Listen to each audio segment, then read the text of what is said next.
Selamat pagi sedang jemaat yang terkasih dalam Yesus Kristus. Saya undang setiap kita untuk bangkit berdiri. Hari berganti hari, hingga pada hari ini kita boleh melewati bersama-sama dengan kasih setia Tuhan. Mari kita menyiapkan hati dan pikiran kita untuk memulai ibadah kita pada pagi hari ini. Kita akan masuk di dalam saat teduh.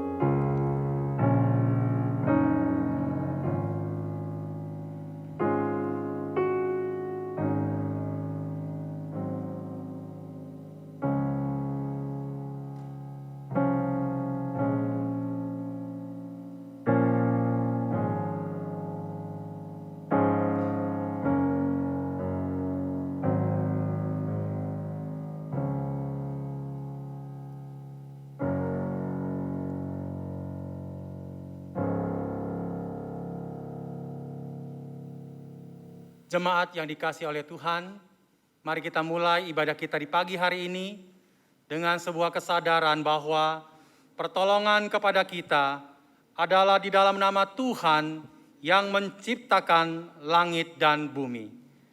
Kasih karunia, rahmat dan damai sejahtera dari Allah Bapa, Allah Putra, dan Allah Roh Kudus menyertai saudara-saudara sekalian. Amin.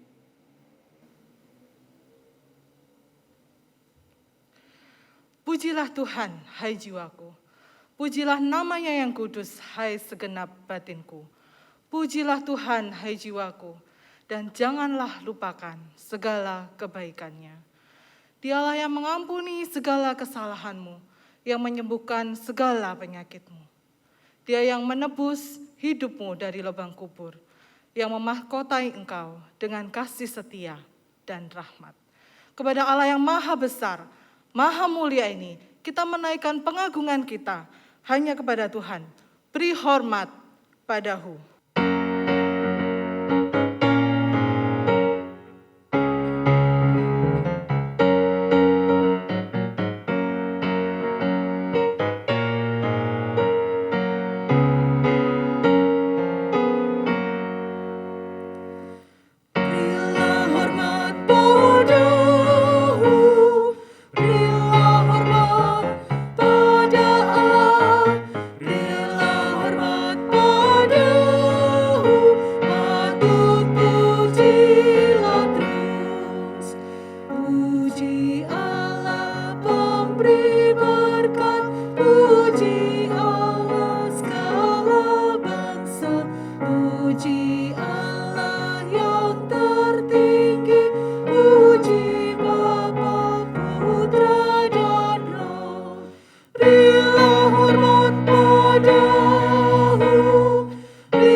Mulia, mulia, mulia,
Allah Bapa kami yang ada dalam surga, Allah yang maha besar, Allah yang maha pengampun.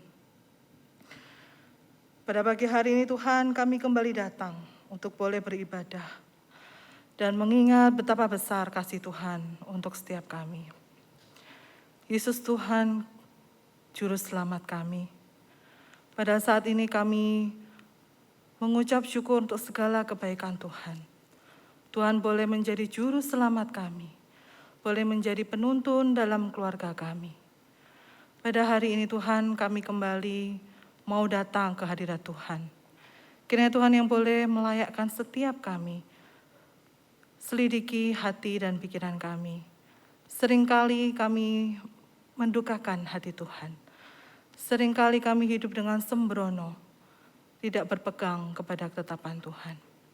Ampuni kami ya Tuhan, layakkan kami pada hari ini kami boleh datang, memuji, menyembah nama Tuhan.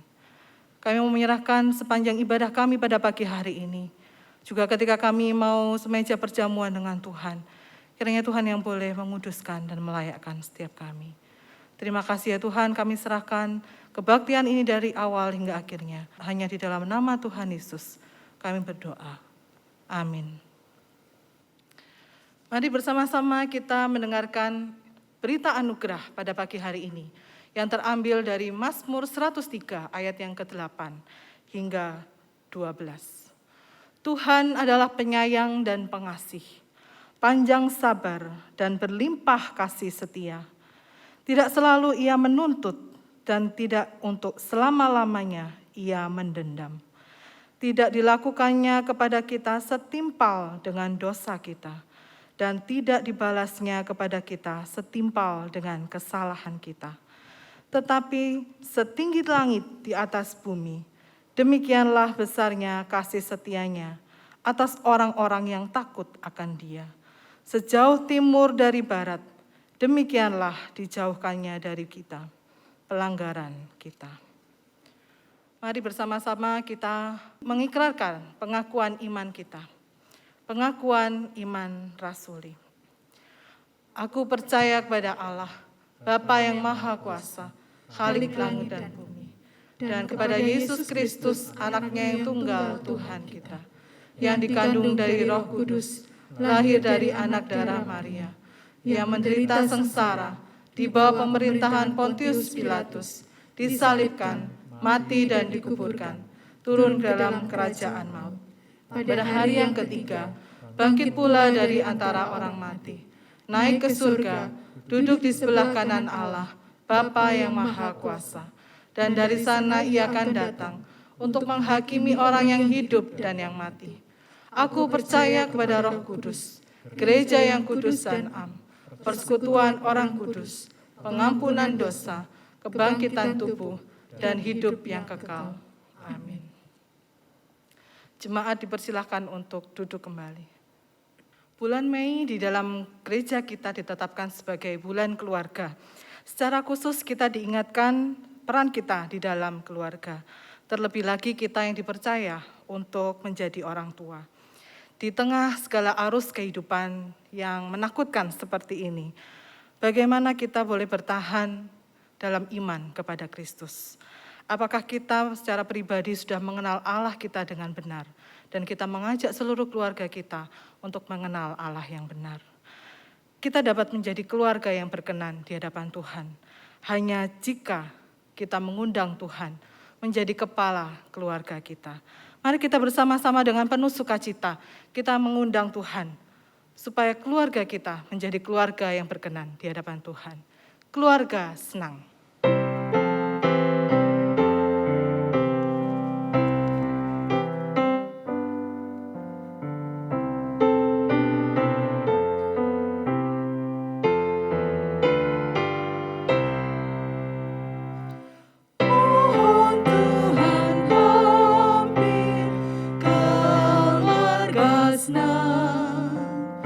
Jadi kepalanya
memasuki masa pandemi pada saat ini, satu hal yang menjadi kekhawatiran saya untuk anak-anak saya secara pribadi, bahwa dengan tugas dan gaya hidup yang saat ini, begitu banyak informasi yang mudah mereka dapatkan.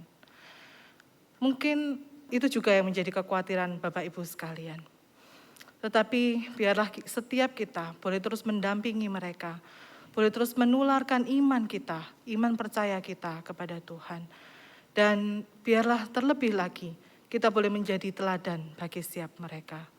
Mari bersama-sama kita mau menyiapkan hati dan pikiran kita untuk mendengarkan firman Tuhan. Dunia boleh berganti dan kiranya keluarga kita seperti yang Tuhan kehendaki. Tuhan seperti kehendak-Mu.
Firman Tuhan pada pagi hari ini akan disampaikan oleh Pendeta Hendra. Kami persilahkan. Jemaat sekalian, marilah kita mempersiapkan hati kita sebelum kita mendengarkan kebenaran firman Tuhan. Kita berdoa. Ya Tuhan, kami sungguh bersyukur jikalau pada pagi ini kami kembali akan mendengarkan sabda Tuhan. Biarlah kami terus belajar mencintai firman Tuhan dan terus berkaca terhadap firman Tuhan untuk melihat bagaimana hidup kami, bagaimana kami melihat akan hidup keluarga kami. Tolong kami Tuhan, sehingga firman Tuhan boleh menjadi penuntun bagi langkah-langkah kami dan terang bagi jalan kami. Terima kasih Tuhan, berkati untuk pembacaan dan renungan firman Tuhan, dan hanya Tuhan yang ditinggikan dan dimuliakan. Dalam nama Tuhan Yesus kami berdoa dan mengucap syukur. Amin. Jemaat yang dikasihi oleh Tuhan, saya mengajak kita membaca dari kitab Ulangan pasal 6 ayat 1 sampai 9. Ulangan pasal 6 ayat 1 sampai ayat 9. Demikian firman Tuhan. Inilah perintah, yakni ketetapan dan peraturan yang aku ajarkan kepadamu atas perintah Tuhan Allahmu untuk dilakukan di negeri kemana kamu pergi untuk mendudukinya, supaya seumur hidupmu engkau dan anak cucumu takut akan Tuhan Allahmu dan berpegang pada segala ketetapan dan perintahnya yang kusampaikan kepadamu, dan supaya lanjut umurmu. Maka dengarlah, hai orang Israel, lakukanlah itu dengan setia, supaya baik keadaanmu dan supaya kamu menjadi sangat banyak seperti yang dijanjikan Tuhan Allah nenek moyangmu kepadamu di suatu negeri yang berlimpah susu dan madunya. Dengarlah, hai orang Israel, Tuhan itu Allah kita, Tuhan itu Esa. Kasihilah Tuhan Allahmu dengan segenap hatimu dan dengan segenap jiwamu dan dengan segenap kekuatanmu. Apa yang kuperintahkan kepadamu pada hari ini haruslah engkau perhatikan, haruslah engkau mengajarkannya berulang-ulang kepada anak-anakmu dan membicarakannya apabila engkau duduk di rumahmu, apabila engkau sedang dalam perjalanan, apabila engkau berbaring dan apabila engkau bangun. Haruslah juga engkau mengikatkannya sebagai tanda pada tanganmu, dan haruslah itu menjadi lambang di dahimu, dan haruslah engkau menuliskannya pada tiang pintu rumahmu dan pada pintu gerbangmu. Demikianlah pembacaan firman Tuhan. Biarlah kita semua berbahagia yang membaca dan merenungkannya di dalam hidup kita. Jemaat yang dikasihi oleh Tuhan, ada sebuah keluarga, ayah, ibu, dan 2 anaknya pindah ke suatu negara, dan di sana mereka tinggal, dan ayah bekerja sebagai buruh pabrik. Sebagai pendatang, maka ayah bekerja dengan sangat keras untuk boleh mencukupi semua kebutuhan hidup dari keluarga. Dan ayah ini benar-benar mementingkan pendidikan bagi anaknya, dan dia menyekolahkannya dengan sekolah yang terbaik yang bisa dia berikan. Dan anak ini makin lama makin tumbuh menjadi remaja, makin besar. Kemudian ayah ini menuntut hasil yang sangat baik dari pendidikan tersebut. Dia menuntut anaknya nilainya A semuanya.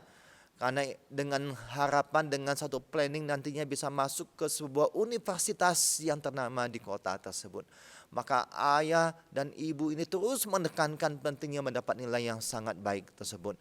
Selain pendidikan, maka ayah dan ibu ini memperlengkapi anaknya dengan kemampuan ice skating dan maupun kemampuan untuk bermain piano, dengan harapan anaknya suatu saat ke depannya akan menjadi skill yang berguna bagi hidupnya. Dan ayah ini terus memperhatikan pendidikan anaknya, membuat peraturan-peraturan yang ketat bagi anaknya. Sampai pada akhirnya anaknya mulai kewalahan dan anaknya mulai mencari cara untuk memenuhi ekspektasi, memenuhi harapan dari orang tuanya untuk mendapat nilai A. Kemudian mulailah anak yang pertama ini menipu, memberikan nilai yang tidak didapatnya di sekolah. Pokoknya nilainya A semua dan orang tuanya senang.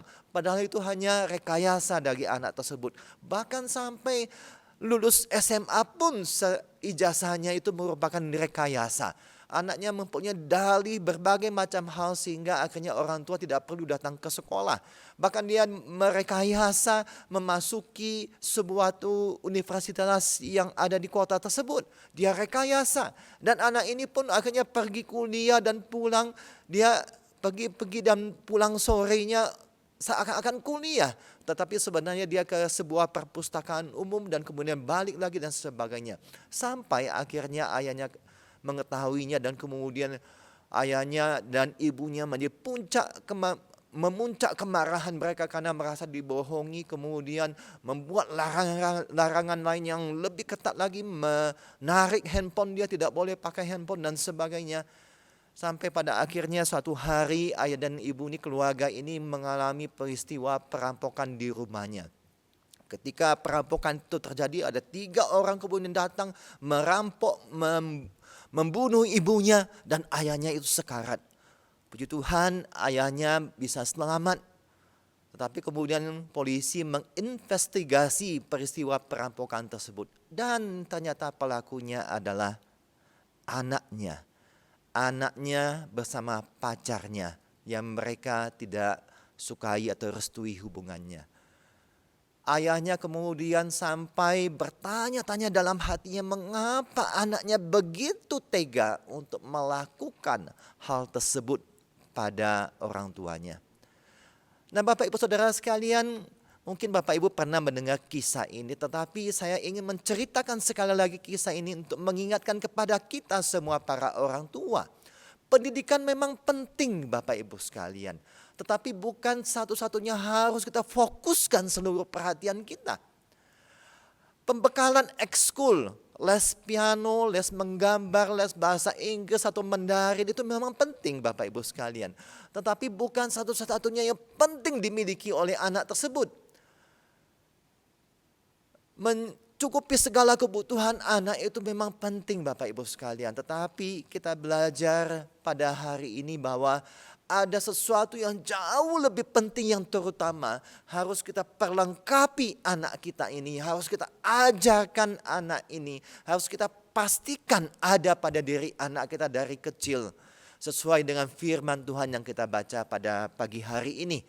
Dan pagi ini kita belajar bahwa ada tugas yang terpenting orang tua di tengah-tengah keluarga. Ada tugas orang tua yang terutama harus dilakukan, dijalani di dalam keluarga yang kita hidupi bersama-sama.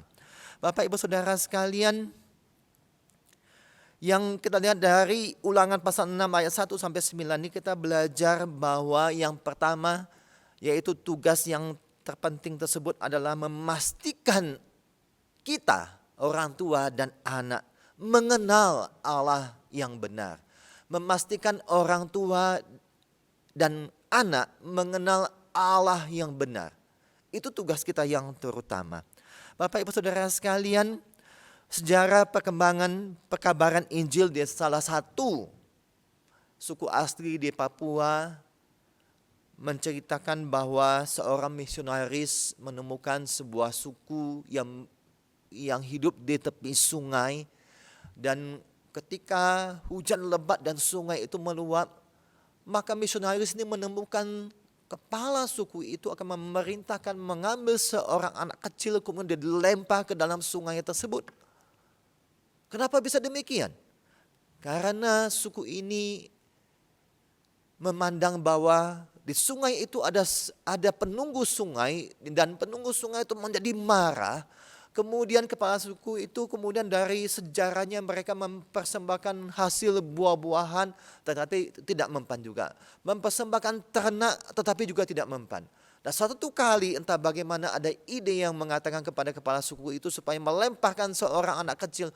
Kemudian mereka lemparkan, kemudian hujan itu berhenti dan sungai itu menjadi surut. Wah, kemudian mereka mengatakan benar, ini harus kita mempersembahkan anak. Maka setiap kali ada banjir besar melanda kepada mereka, mereka segera menangkap orang anak dari suku tersebut dan dilemparkan ke sungai yang lagi bergelora tersebut. Tentulah anak itu mati Bapak Ibu sekalian.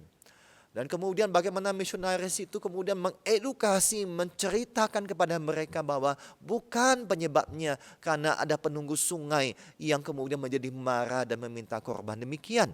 Nah Bapak Ibu Saudara sekalian, kita bisa melihat bahwa pengenalan yang keliru akan sosok yang dianggap lebih berkuasa mengakibatkan sikap yang keliru di dalam bertindak dan bersikap. Oleh karena itu kita belajar bahwa Musa pun mengingatkan kepada bangsa Israel. Kitab Ulangan pasal 6 ini mempunyai konteks, yaitu ketika bangsa Israel yang dipimpin oleh Musa sudah mengelilingi padang gurun selama 40 tahun. Sudah habis satu generasi lewat dan tiba saatnya mereka akan sebentar lagi memasuki tanah Kanaan. Dan Musa lebih kurang diperkirakan ada 1 bulan di satu tempat di dataran Moab, di sebelah timur Yeriko dan sungai Yordan, kemudian mempersiapkan bangsa Israel ini sebaik-baiknya untuk memasuki tanah Kanaan. Kemudian Musa memberikan petunjuk-petunjuk kepada bangsa Israel bagaimana seharusnya bangsa Israel ini hidup dan memasuki tanah Kanaan. Oleh karena itu Musa memperingatkan bangsa Israel untuk kembali mengingat akan siapakah Allah Yahweh itu yang mereka sembah. Untuk mengingat segala ketetapan-ketetapan aturan yang telah diajarkan oleh Yahweh, diajarkan oleh Allah. Dan Musa kemudian mengingatkan sekali lagi tentang perjanjian Allah dengan bangsa Israel, umat pilihan dari Allah tersebut. Dan Musa kemudian mengatakan, kalau kita lihat langsung pada ayat 4 dikatakan, dengarlah hai Israel. Dan pada ayat 3 juga memakai kata yang lebih kurang sama, yaitu dengarlah hai Israel. Dalam arti kata ayat 4 dikatakan dengarlah, Shema. Shema adalah suatu perintah yang disampaikan oleh Musa kepada bangsa Israel. Shema, dengarlah. Apa yang harus didengar? Bagaimana mendengarnya? Bapak Ibu Saudara sekalian, ada banyak orang yang mendengar sambil lalu Bapak Ibu sekalian. Mungkin sambil bercakap-cakap, sambil texting dan sebagainya. Atau sambil mendengarkan webinar, sambil merajut. Atau sambil mendengarkan webinar, kemudian sambil memasak dan sebagainya. Itu mendengar, namanya mendengar sambil lalu Bapak Ibu Saudara sekalian. Tetapi ketika Shema dikatakan mendengar ini, itu punya pengertian intelligenti, artinya mendengar dengan seksama, mendengar dengan penuh pengertian, dan lebih lanjut diikuti dengan suatu tindakan ketaatan untuk melakukan apa yang didengar tersebut. Jadi Shema itu dengarlah, memberikan suatu pengertian bahwa ini hal yang sangat penting didengar, dipahami, kemudian dilanjutkan dengan suatu sikap taat kepada apa yang didengarkan itu. Kemudian Musa mengatakan, dengarlah bahwa Tuhan itu Allah kita dan Tuhan itu Esa. Tuhan itu Allah kita. Jadi ini Musa kemudian mengajarkan kepada bangsa Israel, hai bangsa Israel, ingatlah bahwa Yahweh itu Tuhan kita, beda dengan Tuhan-Tuhan lainnya. Kalian bisa melihat berbagai macam Tuhan-Tuhan dari bangsa-bangsa sekeliling Kanaan tersebut. Ada dewa Milkom, ada dewa-dewa lainnya. Tetapi ingatlah yang menjadi Tuhan kita bukanlah seperti dewa-dewa itu. Tetapi Tuhan kita adalah Yahweh, Tuhan Allah kita yang berbeda. Bapak Ibu Saudara sekalian, di tengah-tengah sekeliling kita Bapak Ibu sekalian, ada banyak pengajaran-pengajaran. Di tengah-tengah sekeliling kehidupan anak-anak kita ada banyak pengajaran yang mengajarkan Tuhan-Tuhan yang berbeda-beda Bapak Ibu sekalian. Oleh karena itu kita perlu mengingatkan diri kita dan anak-anak kita bahwa Tuhan yang kita sembah berbeda, yaitu Yahweh. Tuhan itu Allah kita. Dan tantangan saat ini bukan cuma masalah Tuhan, tetapi masalah juga ilah-ilah yang dipertuhankan. Banyak orang Kristen menjadi lengah dengan segala ilah-ilah atau idol atau berhala di dalam hidupnya. Itu bisa berupa pekerjaannya, atau itu bisa berupa hobinya, atau mamon, atau gadget, atau apapun. Tim Keller kemudian pernah mengajarkan bahwa mengingatkan tentang counterfeit God, yaitu Allah-Allah atau ilah-ilah palsu di dalam kehidupan kita itu berbagai macam beredar di tengah-tengah kita. Intinya adalah sesuatu yang kita tempatkan sebagai pengganti Allah dalam hidup kita. Sesuatu yang kita fokuskan perhatian kita, curah perhatian kita itu hanya kepada sesuatu itu. Jangan-jangan itu sudah menjadi ilah di dalam hidup kita, menggantikan posisi Allah yang seharusnya kita berikan. Bapak Ibu Saudara sekalian, Di sini juga dikatakan bahwa istilah Tuhan itu Allah kita, Tuhan itu Esa. Banyak orang mengerti bahwa Esa itu tunggal satu. Tetapi kalau pengertian dari bahasa aslinya Echad itu berkata bahwa itu satu kesatuan, satu kesatuan. Dan kalau dikaitkan dengan pengertian-pengertian lain dalam seluruh sepanjang kisah Alkitab, ini menunjukkan bahwa Allah yang kita sembah itu adalah Allah Tritunggal. Allah Bapa, Anak, Roh Kudus yang merupakan satu kesatuan. Dan di dalam satu kesatuan mereka begitu mengasihi umat manusia tersebut. Dan inilah Allah yang kita sembah, yaitu Allah yang Echad, dalam arti kata satu kesatuan, yaitu Allah Tritunggal. Belakangan ini Bapak Ibu Saudara sekalian ada gereja yang cukup viral atau yang heboh, yaitu Gereja Tuhan Yang Maha Kuasa. Gereja Tuhan Yang Maha Kuasa kata dari China, mereka mempropaganda gereja mereka itu melalui lagu yang dinyanyikan. Dan lagunya itu memang enak Bapak Ibu sekalian, tetapi syairnya itu mengatakan bahwa gereja menjadi penghalang orang untuk menerima karya baru dari Roh Kudus. Gereja Tuhan Yang Maha Kuasa ini adalah sebenarnya gereja yang keliru, yang sesat Bapak Ibu sekalian. Gereja ini mengatakan bahwa Yesus Kristus telah datang ke dalam dunia dan mengambil rupa menjadi seorang wanita di dataran China. Ini merupakan kepercayaan mereka kontroversial. Dan mereka juga tidak mengakui Allah Tritunggal Bapak Ibu sekalian. Bagi mereka Allah Tritunggal adalah satu konsep yang keliru dari manusia. Nah, ini jelas sekali bertentangan dengan apa yang kita pelajari pada pagi hari ini Bapak Ibu sekalian. Bahwa Tuhan itu Allah kita, Tuhan itu Esa, satu kesatuan. Ini jelas sekali berbicara tentang Allah Tritunggal. Dan Allah yang kita sembah adalah Allah Tritunggal, yaitu Bapa, Anak, dan Roh Kudus. Inilah Allah yang diajarkan oleh Alkitab.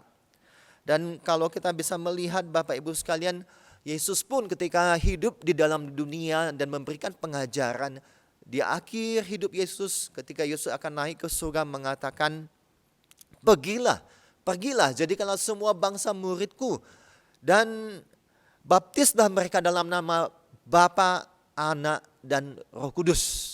Ini jelas mengajarkan bahwa bagaimana Allah yang seharusnya kita kenal, kita percayai, kita imani, yaitu Allah Tritunggal. Nah Bapak Ibu yang dikasihi oleh Tuhan, satu kali saya ketemu dengan seorang bapak. Dan seorang bapak ini adalah anak Tuhan. Tapi bapak ini mengatakan begini, bagi saya perihal agama anak saya ya terserah anak saya nantilah. Kalau anak saya besar, mau pilih agama manapun ya terserah, ini kan kebebasan. Ya. Kemudian kalau mau menikah pun ya nggak apa-apa menikah dengan agama manapun. Nah Bapak Ibu Saudara sekalian, bagaimana bisa berpendapat demikian? Kalau kita bercermin kepada firman Tuhan, maka jelas sekali Allah ingin setiap keluarga-keluarga mengajarkan kepada anak-anaknya berulang-ulang tentang siapakah Allah yang benar itu. Siapakah Allah yang harus dikenal dengan sesungguhnya dalam hidup mereka. Lain lagi kalau saya bertemu dengan seorang bapak yang cinta akan Tuhan dan dia menekankan bahwa anaknya sejak remaja diingatkan kalau mencari pasangan harus dan mencari yang seiman. Dan Alkitab juga jelas mengatakan demikian. Hendaklah kamu menjadi pasangan yang serasi dan seimbang. Dalam arti kata satu iman. Dan kemudian Bapak itu mengajak hendaklah mencari pasangan yang benar-benar cinta Tuhan. Dan kemudian Bapak itu juga mengajarkan bahwa berdasarkan pengalaman dia, sebaiknya anaknya nanti mencari pasangan yang mempunyai doktrin yang sama di dalam pengajaran. Supaya meminimalisasi pertentangan-pertentangan yang muncul ketika hidup dalam suatu keluarga. Nah Bapak Ibu Saudara yang dikasihi oleh Tuhan, kita bisa belajar bahwa di bulan keluarga ini, kita memulai bulan Mei ini, bulan keluarga dengan suatu perenungan bahwa setiap keluarga, orang tua maupun anak memastikan kita mengenal Allah yang benar, yaitu Allah Bapa, Allah Putra, dan Allah Roh Kudus di dalam hidup kita. Kita beriman dan percaya kepada Allah Tritunggal. Yang kedua, Bapak Ibu sekalian, bagaimanakah tugas terpenting yang orang tua harus lakukan di tengah-tengah keluarga? Yang kedua adalah memastikan kita, yaitu orang tua dan anak, mengasihi Allah sepenuhnya. Mengasihi Allah sepenuhnya. Bapak Ibu Saudara sekalian, di masa pandemi ini kita menyadari bahwa pandemi merubah banyak hal di dalam kehidupan kita, termasuk di dalam pendidikan. Dan di dalam pendidikan satu kali istri saya kemudian mengatakan, wah, dengan wajah keletihan, capek, mengatakan, benar-benar ya pandemi ini sistem pendidikan kita berubah dan orang tua harus mendampingi anak di dalam mengerjakan tugas-tugas yang harus dikumpulkan, difoto, divideokan, diedit dan sebagainya. Apalagi kata istri saya dalam hal mengajarin anak bahasa Jawa. Saya kalau ditanya anak saya bahasa Jawa, aduh, dia angkat tangan, nggak ngerti dia di bahasa Jawa itu. Nggak bisa dia diajarkan kamu, yang lain masih bisa. Gitu. Kemudian istri saya mengatakan dari bahasa Jawa, urusan bahasa Jawa, sampai urusan video bagaimana tendangan pencak silat. Aduh. Kemudian sampai urusan melihat gigi cumi-cumi. Suatu praktek dari pelajaran IPA mereka. Orang tua harus menolong anak kemudian bisa memahami, mendampingi anak dalam melakukan hal tersebut. Tetapi semua itu dilakukannya karena mengasihi anak. Bapak Ibu Saudara sekalian, Musa juga menyadari bahwa Allah telah sedemikian rupa menyatakan kasih-Nya kepada bangsa Israel. Ketika mengangkat bangsa Israel ini menjadi umat pilihan Allah. Allah juga telah memimpin bangsa Israel ini keluar dari Mesir menuju ke tanah Kanaan yang telah disediakannya. Tetapi dalam perjalanan Allah mendapati bahwa umatnya ini berontak kepada Allah, bersungut-sungut sehingga Allah memberikan hukuman. Satu generasi habis. Allah menyatakan kasih-Nya kepada bangsa Israel dan menyatakan keadilannya. Allah tetap mengasihi bangsa Israel ketika mereka dengan memberikan roti mana surgawi, mana yang turun dari surga. Kemudian mereka masih mengeluh meminta daging, Allah berikan daging. Disertai dengan hukuman terhadap kelompok-kelompok orang yang rakus di dalam hidupnya. Bapak Ibu sekalian, kita bisa melihat bahwa Musa menyadari bahwa perjalanan 40 tahun, hampir 40 tahun di padang gurun, sebenarnya juga menunjukkan perjalanan bahwa Allah mengasihi mereka di tengah-tengah segala keberadaan mereka. Oleh karena itu kemudian Musa kemudian mengatakan bahwa sesuai dengan perintah Tuhan juga bahwa umat Israel ketika memasuki tanah Kanaan, satu hal yang terpenting, yang paling penting mereka harus ingat, yaitu bagaimana mengasihi Tuhan dengan segenap hati mereka, mengasihi Tuhan dengan segenap jiwa mereka, mengasihi Tuhan dengan segenap kekuatan mereka. Bapak Ibu yang dikasihi oleh Tuhan, mengasihi Tuhan dengan segenap hati artinya menyerahkan segala proses pemikiran, perasaan-perasaan, dan keputusan-keputusan kepada Tuhan untuk dituntun pada kehendak Allah. Mengasihi Tuhan dengan segenap jiwa artinya menundukkan serta mengabdikan segala perasaan, keinginan-keinginan kita kepada Tuhan. Dan mengasihi Tuhan dengan segenap kekuatan kita artinya mengupayakan segala hal mewujudkan kasih kepada Allah itu melalui ketaatan melakukan apa yang diperintahkannya. Jadi intinya bagaimana segenap keberadaan kita itu, apakah itu pikiran kita, hati kita dan kekuatan kita boleh curahkan untuk mengasihi Tuhan. Bapak Ibu Saudara sekalian, di dalam mengasihi Tuhan itu membutuhkan proses. Ada proses pembentukan kita mengasihi Tuhan untuk boleh semakin lebih dalam dan semakin dalam lagi. Dan kita bisa belajar akan hal tersebut di dalam kita mendampingi anak-anak kita bertumbuh. Bapak Ibu sekalian, terhadap anak-anak yang kecil, maka kita akan mencurahkan segala kasih kita kepada anak kecil tersebut. Mungkin dia tidak bisa membalas, belum bisa membalasnya kepada kita. Mungkin dia hanya bisa membalas dengan senyuman, dengan memeluk kita dan sebagainya. Makin lama makin besar, kita mencurahkan kasih kita kepada mereka ketika masih remaja. Mereka mulai bisa mencurahkan kasihnya dengan bentuk-bentuk yang lebih real. Semakin anak dewasa, maka saling mengasihi itu akan semakin berimbang Bapak Ibu sekalian. Semakin lebih dewasa lagi anak kita menjadi dewasa dan punya keluarga, maka kasih itu semakin berimbang atau bahkan anak yang lebih banyak mengasihi kepada kita. Nah Bapak Ibu Saudara sekalian, ini adalah proses untuk menjadi dewasa dalam mengasihi. Kita mendampingi anak-anak kita untuk belajar mengasihi Tuhan, mengasihi sesama, sampai pada akhirnya lewat proses tersebut anak kita memiliki kasih yang dewasa, yang mature, yang sehingga bisa mengasihi Tuhan, bisa mengasihi sesama dengan kedewasaan yang mereka miliki. Nah Bapak Ibu Saudara sekalian, Yesus juga mengajarkan hal yang sama tentang mengasihi. Yesus mengatakan bahwa hukum yang utama dan terutama adalah mengasihi Tuhan Allahmu dengan segenap hatimu, jiwamu, dan segenap akal budimu.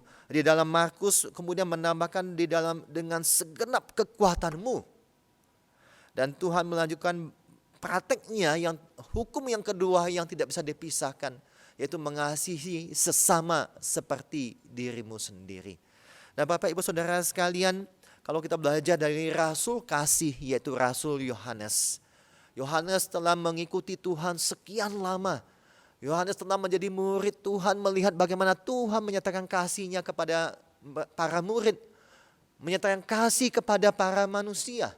Kemudian Yohanes juga kemudian menuliskan suatu hal yang sangat indah, yaitu kita mengasihi karena Allah lebih dahulu mengasihi kita. Kita bisa mengasihi karena Allah lebih dulu mengasihi kita. Kalau begitu bagaimana caranya supaya kita bisa mengasihi Allah lebih dan lebih lagi?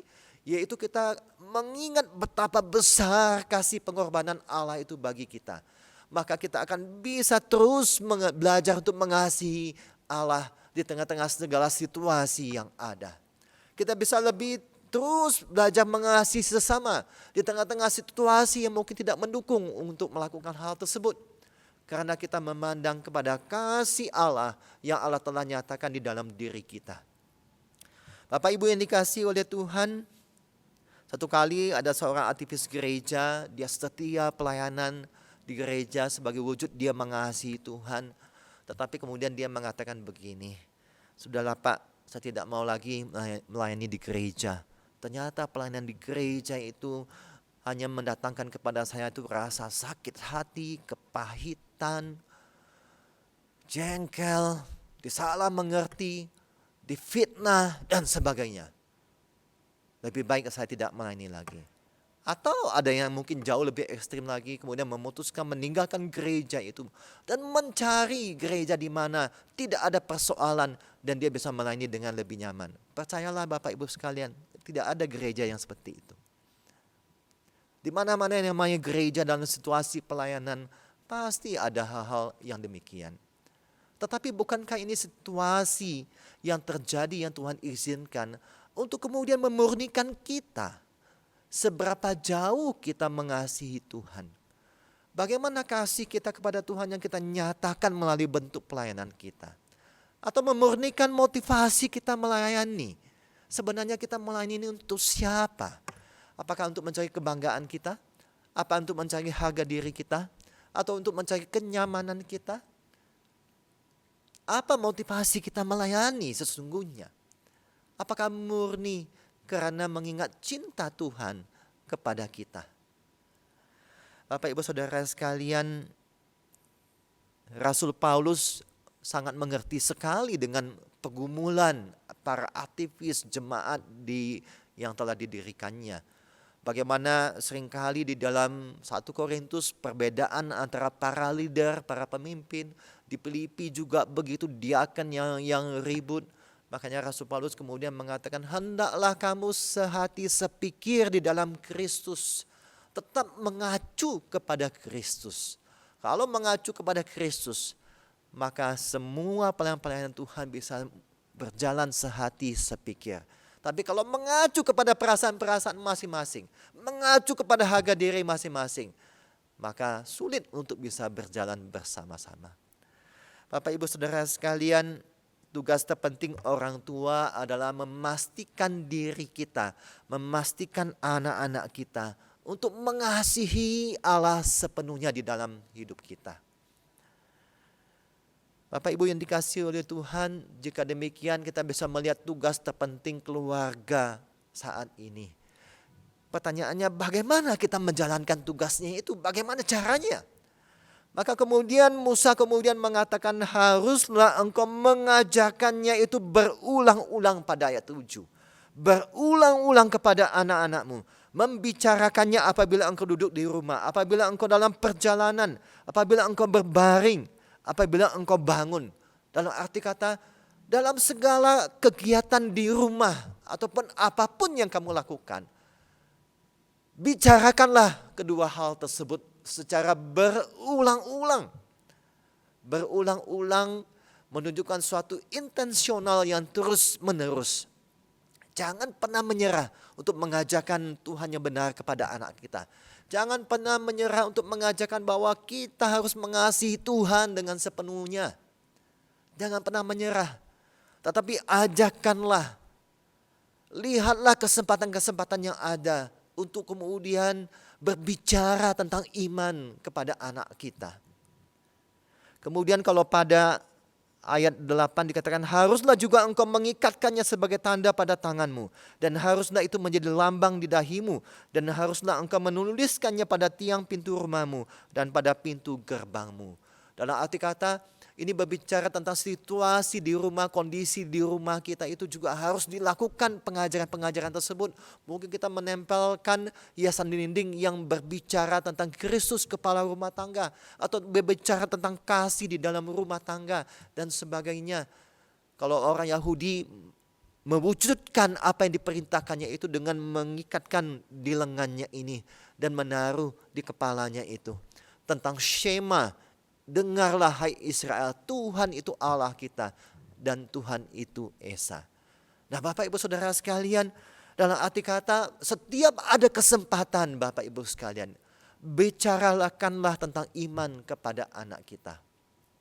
Di dalam parenting saat ini Bapak Ibu sekalian, ada satu istilah yang namanya faith talk, percakapan iman yang harus orang tua percakapkan kepada anak. Di dalam setiap kesempatan yang ada, di dalam setiap kegiatan yang dilakukan. Apakah itu ketika sedang pergi makan keluar bersama-sama, apakah itu ketika sedang berekreasi di pantai melihat indahnya alam dan sebagainya. Kita bisa bercerita tentang siapakah pencipta semuanya ini, bahwa semua ini tidak terjadi secara kebetulan, tetapi ada sosok yang mendesain dan merencanakannya. Ketika ada berita bencana, bagaimana kita menyikapinya?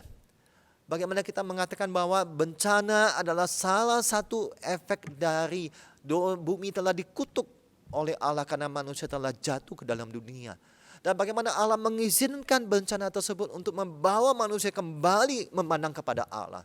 Percakapkanlah tentang iman dalam setiap peristiwa yang ada. Dan setiap kegiatan yang kita lakukan.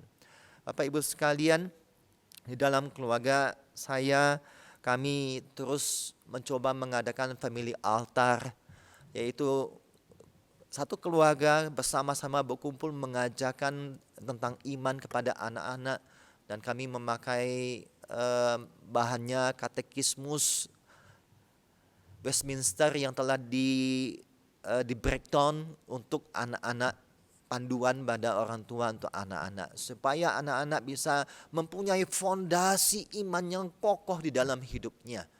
Dan terakhir kami belajar tentang siapakah Tuhan itu sebenarnya.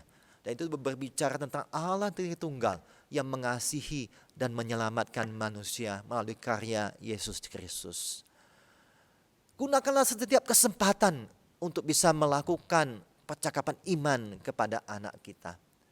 Dan di dalam keluarga saya juga kami terus berupaya untuk melakukan namanya dating Bapak Ibu sekalian. Kalau dating atau pacaran kita umumnya mengatakan dating dengan pasangan yang belum menikah.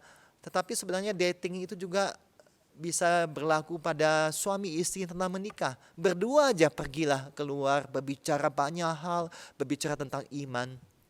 Ataupun berdua di rumah juga bisa. Dan kemudian kami melakukan dating dengan anak.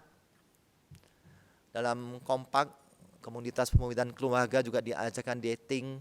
Dan saya melakukan dengan Fang Fang, Sabtu minggu pertama saya dengan Aina, Sabtu minggu kedua.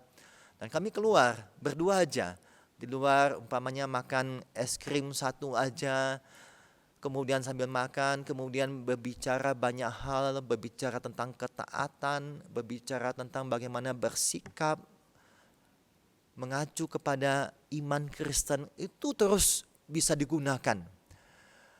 Jadi kita boleh menggunakan segala kesempatan yang ada. Kalau tidak ada kesempatan, kita ciptakan kesempatan. Suatu kegiatan kita dengan anak, kemudian di sanalah kita mempercakapkan iman. Mempercakapkan siapakah Tuhan itu sebenarnya.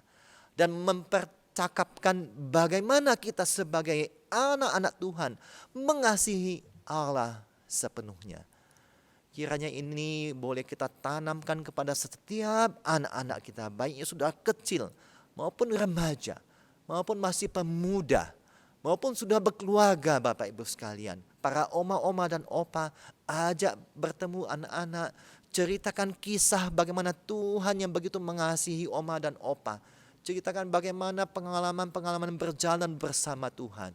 Sehingga ini menjadi memori-memori yang akan diingat oleh anak-anak kita. Supaya anak-anak kita ini tetap mengasihi Tuhan dan kenal Tuhan yang benar di dalam hidupnya. Kiranya Tuhan memberkati kita semua. Amin. Kita berdoa. Bapa dalam surga, kami sungguh mengucap syukur jikalau pada pagi hari ini kami belajar bagaimana peran penting, tugas terpenting bagi orang tua di tengah-tengah keluarga Kristen.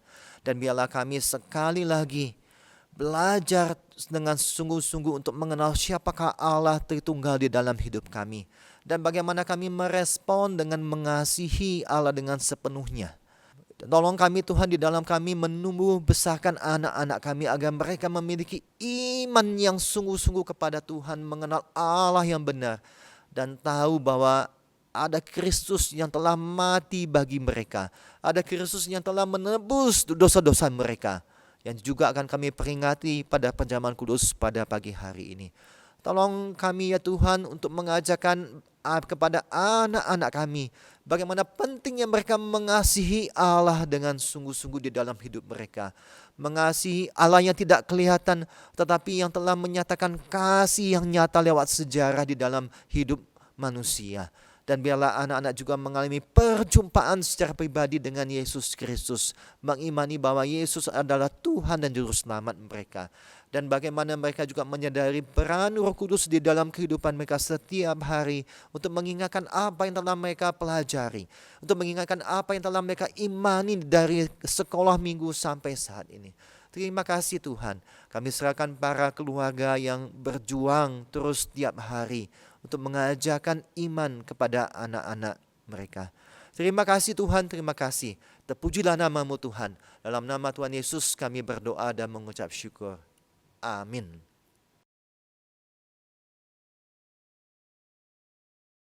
Jemaat yang dikasihi oleh Tuhan, mari kita sama-sama masuk di dalam ibadah sakramen perjamuan kudus. Kita persiapkan hati kita supaya kita boleh dilayakkan oleh Tuhan untuk semeja perjamuan dengan Tuhan. Mari sama-sama kita menaikkan pujian di Bukit Golgota. Biarlah pujian ini menolong kita untuk mengingat kembali akan kasih Tuhan yang mulia untuk saudara dan saya.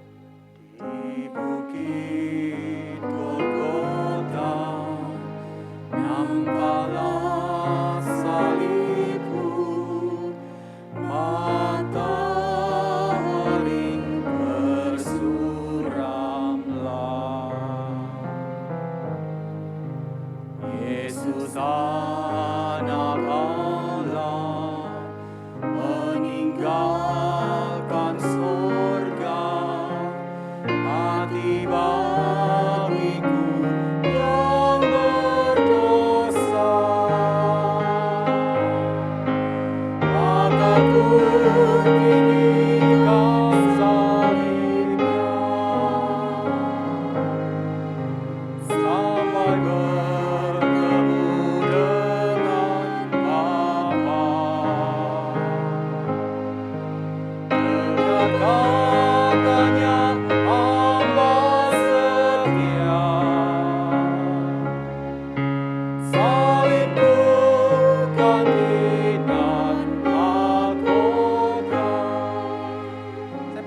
Bapak Ibu mengambil waktu teduh, berdoalah secara pribadi kepada Tuhan.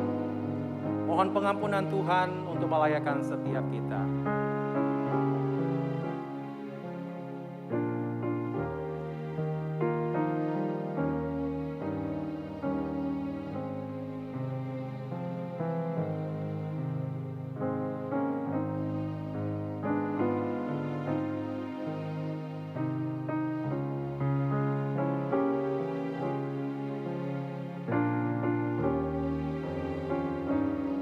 Mari Bapak Ibu kita nyanyikan ayat yang ketiga. Salib di Golgota sudah tidak ada. Salib di Golgota sudah tidak ada, namun jasanya tetap ada. Selamatkan manusia, hapuskan dosa, matiku pun boleh sucilah. Maka ku tinggikan salibnya, maka ku tinggikan salibnya, sampai bertemu dengan Bapa. Dengan katanya hamba setia, salibku ganti dengan mahkota. Mari kita satu dalam doa. Kasihanilah aku ya Allah menurut kasih setiamu. Hapuskanlah pelanggaranku menurut rahmat-Mu yang besar. Bersihkanlah aku seluruhnya dari kesalahanku dan tahirkanlah aku dari dosaku. Sebab aku sendiri sadar akan pelanggaranku. Aku senantiasa bergumul dengan dosaku. Jadikanlah hatiku tahir ya Allah dan perbaharuilah batinku dengan roh yang teguh. Janganlah membuang aku dari hadapan-Mu dan janganlah mengambil roh-Mu yang kudus daripadaku. Bangkitkanlah kembali padaku kegirangan karena selamat yang daripadamu dan lengkapilah aku dengan roh yang rela. Maka aku akan mengajarkan jalan-Mu kepada orang-orang yang melakukan pelanggaran supaya orang-orang berdosa berbalik kepadamu. Bapa Surgawi, terima kasih ya Tuhan. Tuhan sekali lagi mengundang setiap kami untuk beribadah ke rumah Tuhan, di dalam hati kami, di dalam rumah kami masing-masing. Dan biarlah kami juga ya Tuhan, diundang untuk boleh semeja perjamuan dengan Tuhan. Tuhan Yesus, kami mengaku untuk segala kelemahan dan dosa kami. Kiranya Tuhan ampunilah dan Tuhan layakkanlah setiap kami.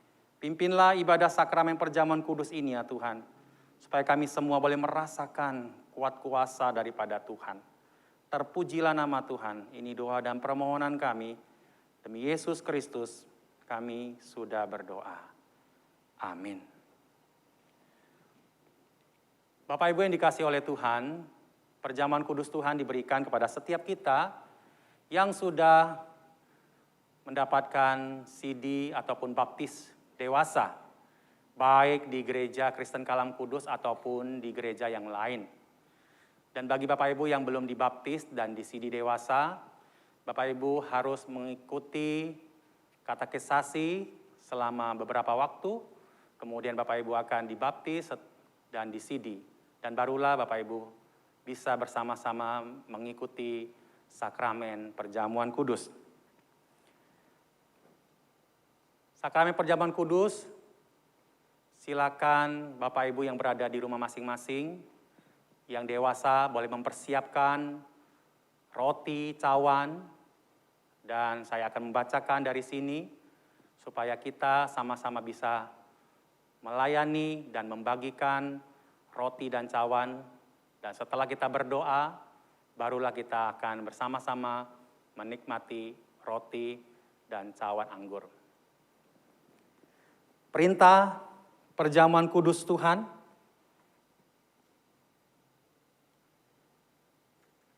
Pada malam Yesus akan diserahkan.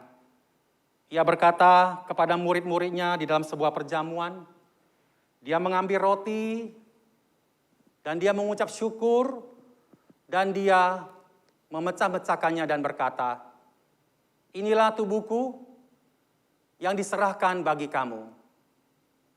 Perbuatlah ini menjadi peringatan akan aku. Kemudian setelah makan, Yesus mengambil cawan anggur.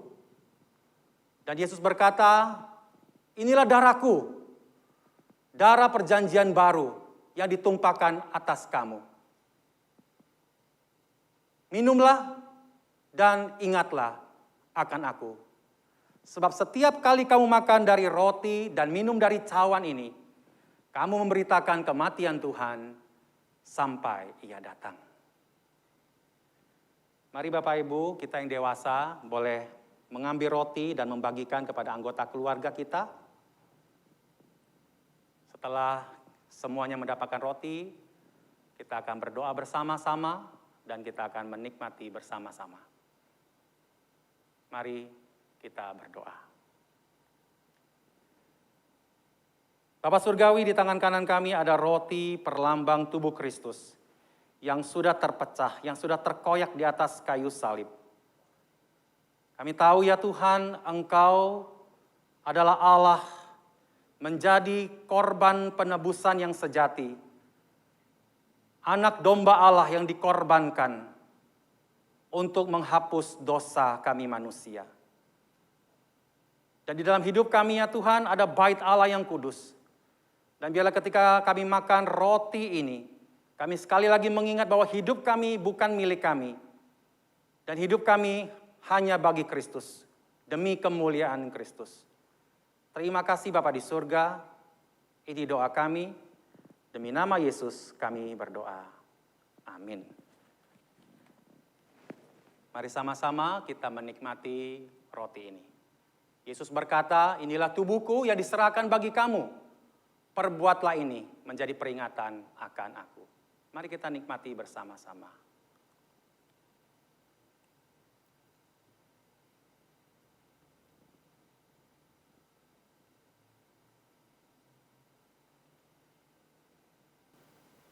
Mari kita membawa cawan anggur, silakan bagi Bapak Ibu yang di rumah boleh membagikan cawan anggur kepada anggota keluarganya dan kita akan sama-sama berdoa. Mari kita berdoa. Bapak Surgawi, inilah cawan anggur yang menjadi perlambang darah Kristus yang sudah tercurah. Darah yang mahal, darah yang suci, yang telah menjadi korban penebusan bagi kami manusia. Kami seringkali ya Tuhan, tidak hidup seturut dengan kehendak-Mu.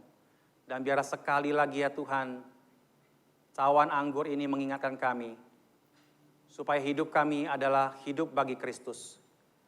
Kami boleh belajar bersama dengan Kristus dan seperti Kristus yang kudus. Biarlah hidup kami dikuduskan. Terima kasih ya Tuhan buat cawan anggur yang akan kami nikmati bersama. Biarlah hidup kami semakin menjadi surat terbuka bagi Kristus. Dan setiap orang yang melihat kami boleh melihat Tuhan dan percaya kepada Kristus. Terima kasih Bapa, ini doa dan permohonan kami. Demi nama Yesus, kami sudah berdoa. Amin. Yesus berkata, inilah cawan perjanjian baru yang dimateraikan oleh darahku. Minumlah dan ingatlah akan aku. Mari sama-sama kita menikmatinya.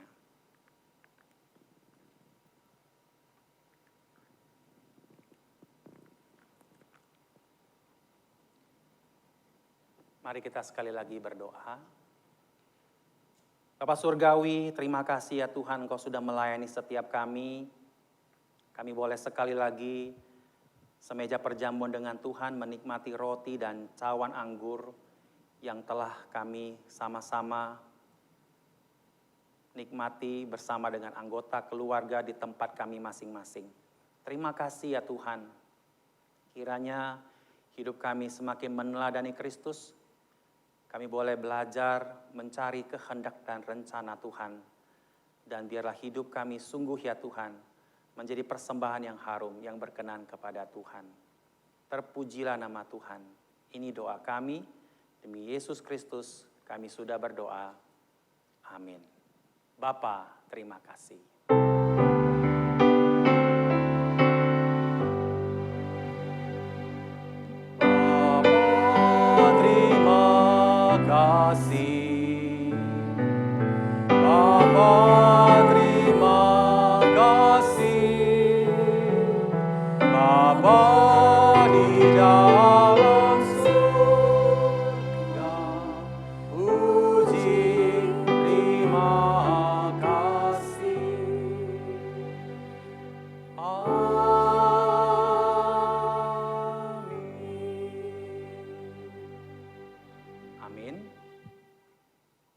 Jemaat yang dikasihi oleh Tuhan, kita telah bersama-sama mengikuti sakramen perjamuan kudus, dan saatnya kita akan memberikan persembahan yang terbaik bagi Tuhan. Sebelum kita memberikan persembahan, mari sekali lagi kita berdoa. Bapa Surgawi, terima kasih ya Tuhan, Engkau telah memberkati hidup kami hari lepas hari. Di dalam segala pergumulan-pergumulan kami hadapi, kami tetap merasakan kebaikan dan pertolongan Tuhan. Firman-Mu berkata, ya Tuhan, hendaklah masing-masing memberi menurut kerelaannya, jangan dengan sedih hati atau karena paksaan, sebab Allah mengasihi orang yang memberi dengan sukacita. Terima kasih ya Tuhan, kami boleh diberi kesempatan untuk mempersembahkan sebahagian yang Tuhan sudah berikan kepada setiap kami. Apapun yang ada pada kami adalah milik Tuhan, dan biarlah kami juga ya Tuhan dengan sukacita dapat mempersembahkan kepada Tuhan yang terbaik untuk pekerjaan Tuhan. Bukan hanya melalui materi yang boleh kami persembahkan, tapi Tuhan mengajarkan kami untuk mempersembahkan tubuh kami sebagai persembahan yang hidup, yang kudus, dan yang berkenan kepada Allah. Itulah ibadah kami yang sejati. Terima kasih ya Tuhan, pakailah persembahan kami ini untuk pekerjaan Tuhan, demi kemuliaan Tuhan. Bapak, kami juga berdoa ya Tuhan untuk tsunami COVID yang terjadi di India ya Tuhan. Bapak, kiranya Tuhan menolong penduduk India supaya korban boleh dibatasi dan banyak orang juga ya Tuhan boleh diselamatkan ya Tuhan. Dan kami berdoa supaya wabah COVID ini tidak menyebar kemana-mana. Karena seringkali ya Tuhan kami sebagai manusia mengabaikan beberapa protokol kesehatan yang harusnya dilakukan.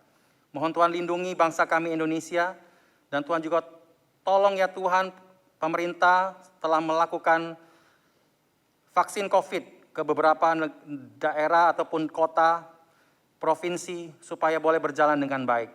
Sehingga setiap mereka yang telah menerima vaksin, mereka boleh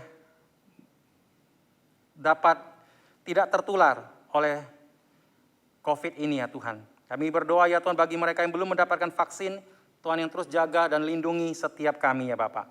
Terima kasih ya Tuhan.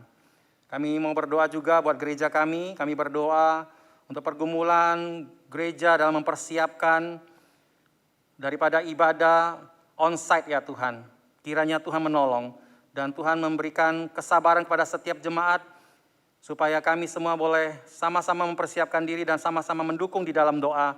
Gereja kami boleh segera sesuai dengan prosedur boleh melakukan ibadah on-site nantinya ya Bapak. Terima kasih ya Tuhan. Kami juga berdoa untuk setiap jemaat-jemaat Tuhan yang tengah berduka. Kami berdoa bagi mereka yang sakit, bagi mereka yang dalam pemulihan, bagi Bapak Ibu yang usia lanjut. Tuhan tolong mereka, Tuhan pulihkan kesehatan mereka, Tuhan hiburkan mereka yang berduka cita. Tuhan, kami juga berdoa ya Bapak, untuk setiap pergumulan anak-anak-Mu di dalam pekerjaan mereka, di dalam kesehatan mereka, ataupun di dalam setiap studi anak-anak, Tuhan yang tolong, Tuhan yang berikan kekuatan dan sukacita ya Bapa. Terima kasih ya Tuhan. Kami sekali lagi berdoa menyerahkan untuk saudara kami yang mengikuti kelas katekisasi, Tuhan juga tuntun supaya mereka boleh belajar dengan baik, dan pada waktunya nanti mereka akan dibaptis. Terima kasih ya Tuhan. Kami juga berdoa menyerahkan untuk persiapan ibadah kenaikan Yesus di tanggal 13 Mei, Tuhan juga tuntun, baik rekaman firman Tuhan, puji-pujian, ibadah, semuanya boleh berjalan dengan baik. Terima kasih ya Tuhan, ini doa dan permohonan kami. Terpujilah nama Tuhan, demi nama Yesus kami sudah berdoa. Amin. Baik Bapak Ibu, Shalom, selamat pagi. Terpujilah nama Tuhan, pada minggu pertama di bulan Mei ini, kita masih diizinkan untuk boleh beribadah secara online. Dan kita bersyukur Tuhan sudah tuntun kita, boleh sampai pada hari ini. Mari kita sama-sama melihat beberapa pengumuman berikut. Terima kasih kepada Pendeta Hendra yang sudah menyampaikan firman Tuhan dan segenap para pelayan. Kiranya Tuhan memberkati Pendeta Hendra dan setiap para pelayan, baik di dalam pelayanannya, keluarganya, dan pergumulannya. Tuhan memberkati. Dan terima kasih kepada setiap Bapak Ibu yang telah terus mendukung gereja kita dengan memberikan persembahan, baik via transfer atau scan QR Code, persembahan rutin, persembahan persepuluhan, ataupun persembahan aksi COVID. Tuhan memberkati segala persembahan saudara demi kemuliaan Tuhan.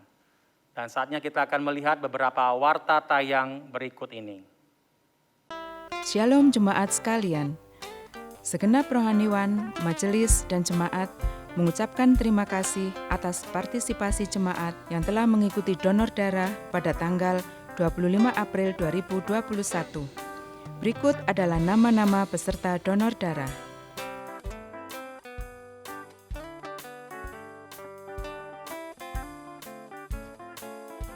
Segenap rohaniwan, majelis, dan jemaat mengucapkan terima kasih atas pelayanan Bapak Titus Kurniawan dan Saudari Wiwi Chandra sebagai mahasiswa praktek akhir pekan di Gereja Kristen Kalam Kudus Malang yang telah berakhir pada tanggal 26 April 2021. Tuhan Yesus memberkati dalam pelayanan dan studi di saat.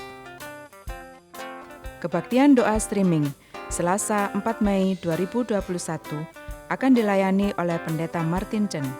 Kebaktian doa akan dimulai pada pukul 6 sore dan dapat diakses di YouTube channel GKKK Malang.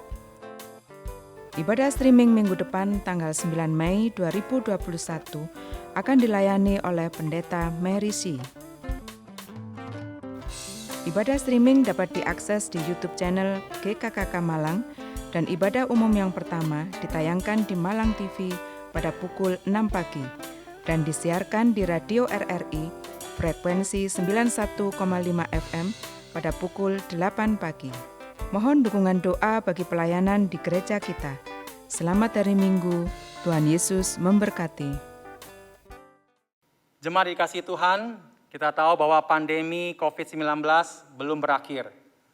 Gereja tetap menghimbau kepada setiap jemaat agar tetap waspada dan tidak lengah. Ikutilah selalu protokol kesehatan dengan baik, keluar masuk rumah perlu membersihkan diri ataupun memakai masker, dan juga rajin cuci tangan, menjaga jarak, menghindari kerumunan. Dan yang paling terpenting adalah kita tetap menjaga hati kita bersandar kepada Tuhan. Kiranya Tuhan melindungi kita sekalian. Saya undang jemaat untuk boleh bangkit berdiri. Kita akan mengakhiri kebaktian kita pada pagi hari ini. Kita akan naikkan pujian doksologi dan menerima berkat Tuhan.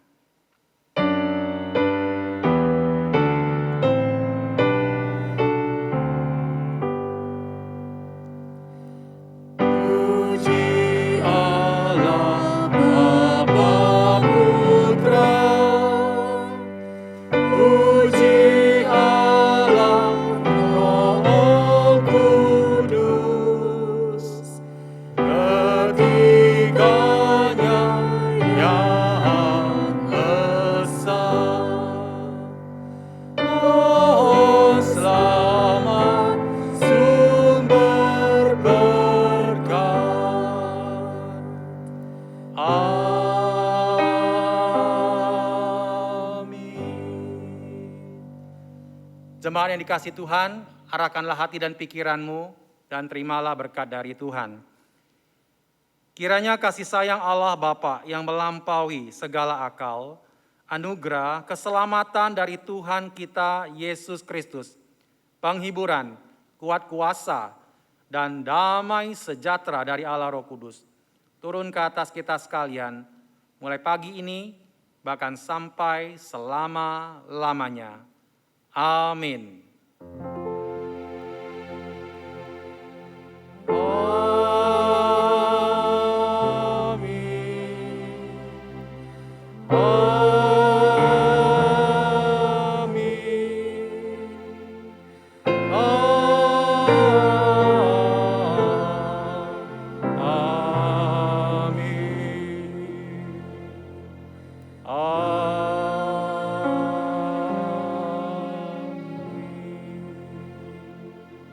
Amin. Jemaat silakan duduk, saat teduh. Demikian kebaktian kita pada pagi hari ini. Tuhan Yesus beserta dengan kita sekalian. Amin.